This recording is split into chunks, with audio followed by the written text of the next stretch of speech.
come in various stages. It will come in various. Maybe priority should be given to those that are given to the financially kaya, potentially kaya. In the other, the laggards, the laggards, those,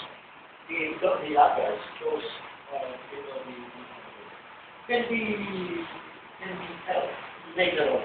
For example, agriculture. The national government is a very good agriculture plan.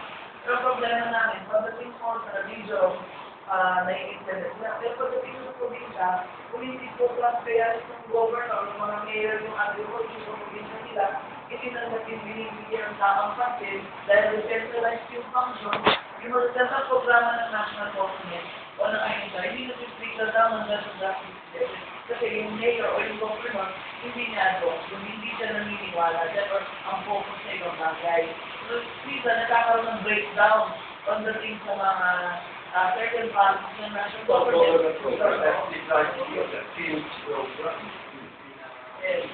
When we talk of empowering it doesn't mean panay empowering naman.